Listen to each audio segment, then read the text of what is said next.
everyone, and welcome to Total Football Talk. I'm Anthony. Just going to go over a little bit of the history between these two teams in the NFC Championship game between the Rams and the Saints. Not necessarily picking a winner or a loser yet, but some fun statistics that I want to kind of go over involving these two teams because they have quite the history, having been in the same division for a long time, from 1970 up to 2001. Or 2000, I believe. Maybe it was 2001, whenever they did the new realignment. First of all, congratulations to the Saints, the Chiefs, and the Patriots for all making it.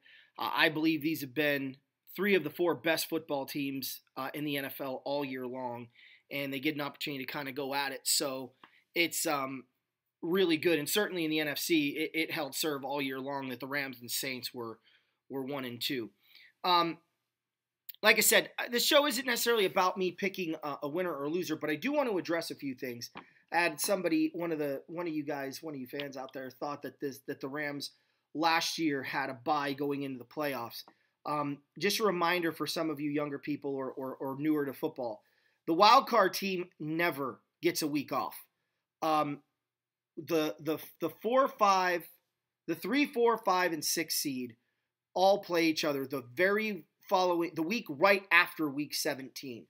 So last year the Rams won the division, but they did not have one of the top 2 records in the NFL like they did this year. I think they were the 3 seed.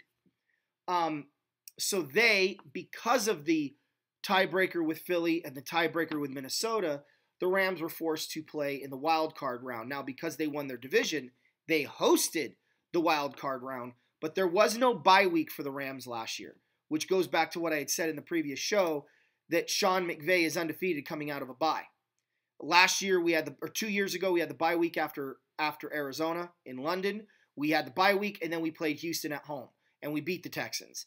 This year, we had the bye week after the Monday night game against the Chiefs, and we came out of Thanksgiving, and we beat the Lions in Detroit.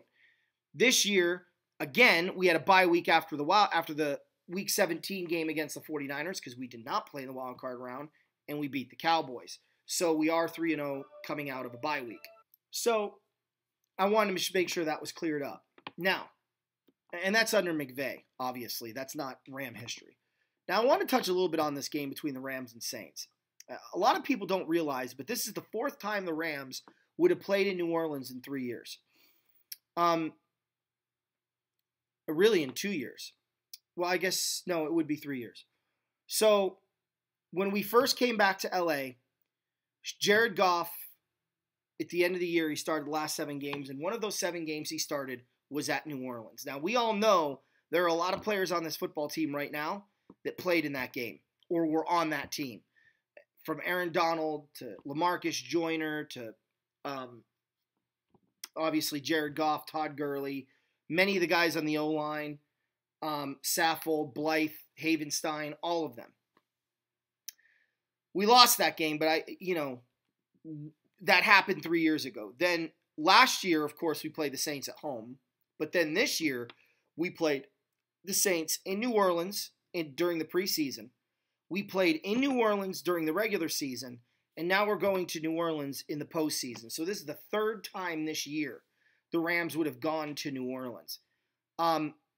You can take the crowd factor out of this equation because of the frequency in which the Rams have traveled to New Orleans this year.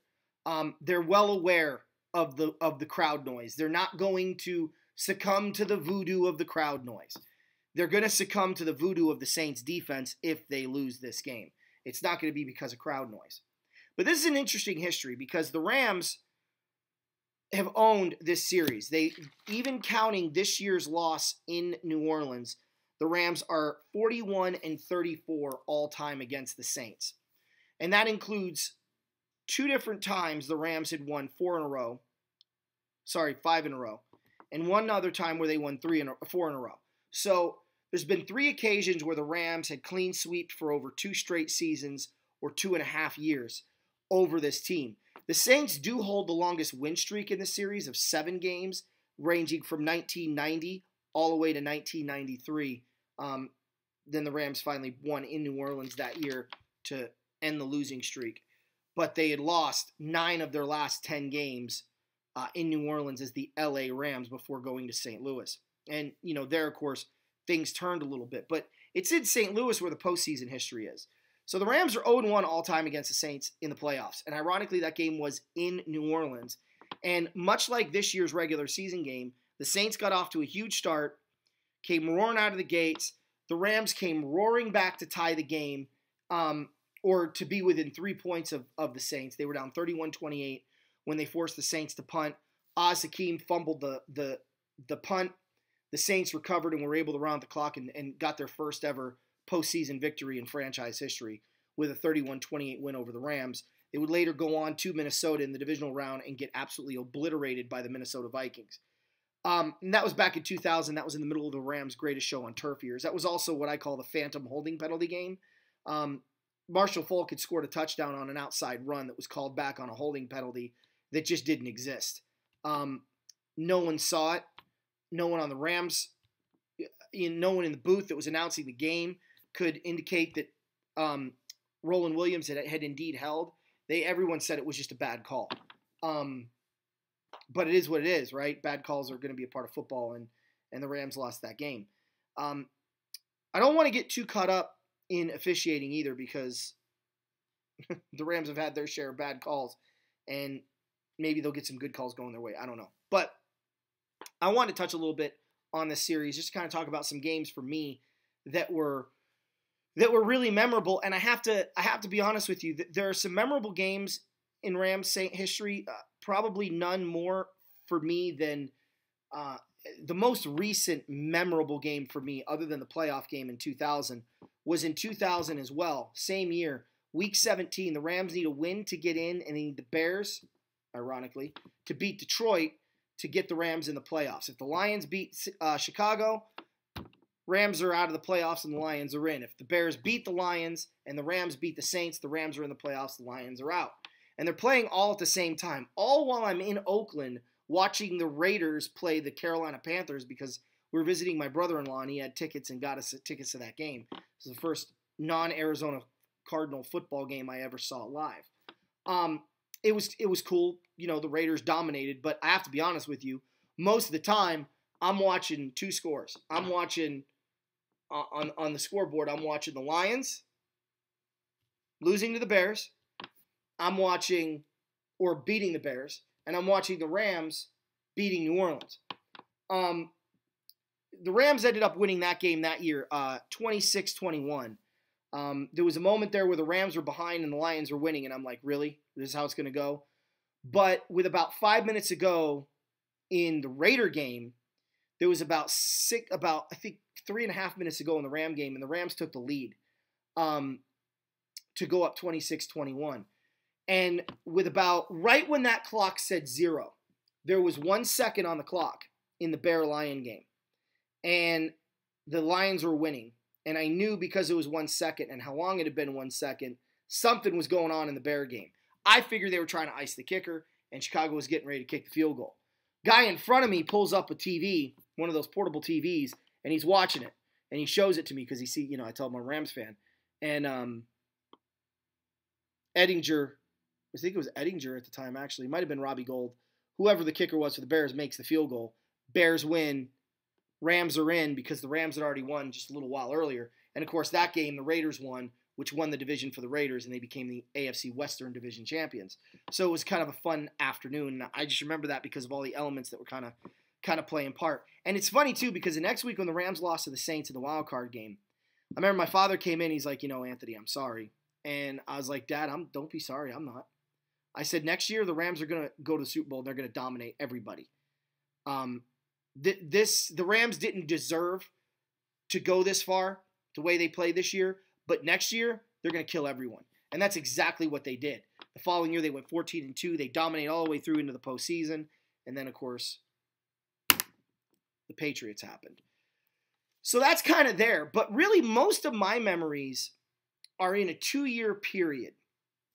And I have to be honest with you, I only really remember 2 games in particular, and one of them I was watching, and that was 1990. The Rams that year, I talked about this earlier. The Rams were 6-10. They were 6-9 going into this game against the Saints. And the Saints were 7-8. And the Cowboys had just played earlier that day and had won, and they were 7-9. So for the final wild card spot, the Rams were eliminated when Dallas lost. Or when Dallas won. Had Dallas lost and been 6-10, then this would have been a play-in game for the wild card, and unthinkably the Rams could have been in the postseason at 7-9 if they had won and Dallas had lost. But alas, Dallas beat Atlanta and they were in if the Rams beat New Orleans. Well, the Rams played New Orleans tight the whole game, and I remember watching this game from the very beginning. Lansford missing a field goal, which broke my heart because I really wanted to beat the Saints. My dad was rooting for New Orleans because he didn't want Dallas in the playoffs. My brother was rooting for the Rams because he really needed the Rams to win the game, obviously. And it came down to a Morton Anderson kick at the end of the game, and of course Anderson makes it. The Rams lose 20-17. They suffer their first 10-loss season in my, years of following the Rams. Only the second time in the decade. 1981 they went 6-10. They were 6-9 in 1987. In 1982 they were 2-8, but or 2-7. So that didn't really necessarily count because that was a strike shortened year. But this was their first 10-loss season since I had been alive, or the second, but the first one since I had been following the team. So I was pretty upset. I was more upset. It was like the day just got progressively worse when Dallas won, and then New Orleans beat us, and then we were like the third wheel on this thing, and it was just ugh. But I'll never forget Lansford missing that kick, and I'm like, really? All the kicks you made for us last year? Like, what is the problem this year? So that's kind of a memory that I had. Another memory that I had goes all the way back to 1988. I'm watching I'm watching the 49ers and the Raiders with my father. And I'm like 9 years old. And my dad falls asleep on the couch. I somewhat fell asleep in the second quarter. Not that the game was boring. I was just young and had full of piss and vinegar. And, it got to that point in my life. And I was, late afternoon and watching only for the Ram game. And he's asleep. And I end up falling asleep. I wake up but I do remember falling asleep after halftime. And at the half, the Rams were actually up on the Saints at the time. I think they were up on the Saints. It was 10-6, I think. And I'm like, okay, the Rams are going to win this game. We're going to win, and we're going to gain ground on the 49ers. And then I fell asleep for about part of the third quarter. Woke up about halfway through the third quarter. My dad wakes up about the same time. And we're glued to the TV, and, we're watching this game together. And it was a really cool moment watching a team other than the Rams and Giants play, and me and my dad being kind of involved in it and having a good game of it. But at the end of the day, I'm watching to see what the Rams do, and of course the Saints win in just weird fashion. We'd already beaten them earlier in the year 12-10, and this is a chance to sweep New Orleans and really put ourselves back in the thick of it. And Rams are up 10-7, and I look at the thing, and the next thing I know, the Rams are down 14-10, and they just could never recover. And that was pretty common. There was a stretch there for a while where there was the 88 was a unique year in the sense that the Rams and Saints just they couldn't score on each other. Their defenses played really, really good. Like I said, the Rams won in New Orleans 12-10, and the Saints beat the Rams in LA 14-10. And that was the second year in a row that they had beaten the Rams in LA. Prior to that, they'd only beaten the Rams in LA, I think, a couple of times.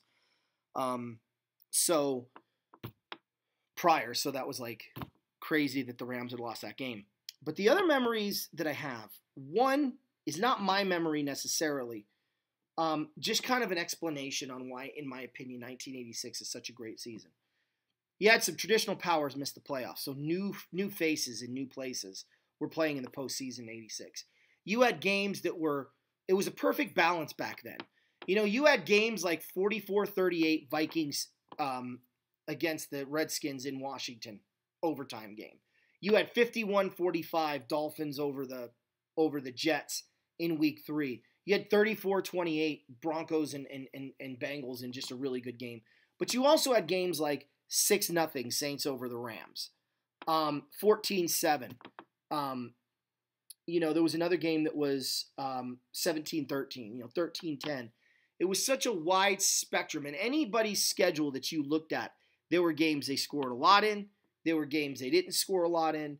And it was kind of back and forth. And this New Orleans game, for me, epitomized the 86 season. Because here you have this 51-45, unbelievable Miami Dolphin, New York Jet, Dan Marino, Ken O'Brien shootout. Fun game to watch from beginning to end. I actually have it on DVD. It's one of my favorite games to watch when I just want to see really good offense, outwit smart, and good defenses. But you also have later in the year this 6-0 Saints-Rams victory. The Dome Patrol on full alert. Pat Swilling getting to Jim Everett. The Rams kicker Mike Lansford missing a field goal early in that game, and that really seemed to switch the momentum. A blocked punt that ended up being called off because of an offsides penalty, and then the Rams couldn't recover from there, which would have put them inside the 5-yard line. Just back and forth, these two teams went in that game, and it was really a lot of fun. And later that year, they would meet in L.A. in Jim Everett's second start as an NFL quarterback, and he gets his first victory, a 26-13 win over New Orleans. And the Rams would end up winning 2 more games in a row. They'd beat the Jets 17-3. They beat Dallas 29-10 before losing in a shootout to Miami 37-31 and then losing 24-14 in the Week 16 game to the 49ers. Made the wild card, lost to the Redskins 19-7, and then 87 came and they dropped 3 of their first 7, or actually 7 of their first 8 games. They were 0-3, then they won 1 against Pittsburgh. They dropped 4 in a row. They were 1-7, and you're like, what the frig? And then they rolled off like 6 in a row. Or 5 in a row, and they were 6-7. And you're like, holy crap, if the Rams beat Dallas, they're 7-7, and depending on if things break, are they really going to go 8-7? Because the 49ers, we figured were going to rest all their starters. They didn't, because the Saints kept winning, and they had to win, and they blew the doors off of us, so it wouldn't have mattered anyway. But the Rams salvaged that season when it seemed to be lost. The only other real memory that I have, and it's not even necessarily my memory, it's just kind of watching and going back through. In 1983, the Rams played at New Orleans in Week 16, which back then was the last week of the regular season. No bye weeks. And the Rams played just a nip-and-tuck game. Great defense, shady offense, Dickerson running wild, Saints stopping the run, or Saints, inexplicably finding holes in the Rams defense. Back and forth, and the Rams end up being down 24-23. They got the ball at their own 15-yard line. Ferragamo leads them into field goal range. And the Rams win, they're in the playoffs. If they lose, the Saints are in the playoffs. First time in franchise history. The Rams kick a field goal. Lansford's kick goes through the uprights. They win it 26-24. Rams are in. Saints are out. Saints go 8-8 for the second time in their history. Rams go 9-7 and have this flashy running back, Eric Dickerson, who's going to, be in the playoffs. And we got to go to Dallas. And Dallas was this, at one time, they were the most dominant team in 83. Them and the Redskins were both 10-1 at one point. But then Dallas kind of lost 3 of their last 4 games. They were stumbling. But everyone was picking Dallas. Sound familiar? In the wild card round, of course, the Rams beat Dallas 24-17. Leroy Irvin, pick 6, baby. Puts the Rams into Washington, and the Redskins absolutely just obliterated the Rams. It would be malpractice on my part to not mention a couple of things.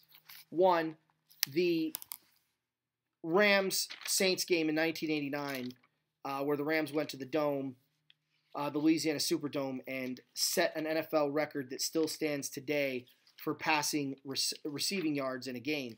Willie Flipper Anderson had 360, I believe, 8 receiving yards against the New Orleans Saints in the 1989 game. A phenomenal game. Jim Everett lit it up. It's just all about Willie Flipper Anderson and the Rams. And, of course, they win that game 20-17 in overtime moving forward. Just a great, great win for the Rams. But as we look at this, the Rams' record as the St. Louis Rams were 13-9. One of the few teams the Rams had a winning record against was the New Orleans Saints. The record as the LA Rams are now 28-25 if you count this year's game, but still has a winning record. But overall, as I said, the Rams are 41-34 all-time against the Saints. They're 0-1 in the wild card round, which makes them 0-1 in the postseason. This is only their second postseason meeting. So a little bit of Ram history on this particular matchup. I'll try to do the same in the Super Bowl when the Rams get there, if they get there. Should be a fun game. I hope you guys enjoyed this episode of Total Football Talk, and we'll catch you later. Me and Eric are going to do the recap or the preview for the 2 championship games either tonight, and I'll post it tomorrow, or we're going to do it tomorrow morning, and I'll post it as soon as we're done. So keep your eyes open for that, and go Rams!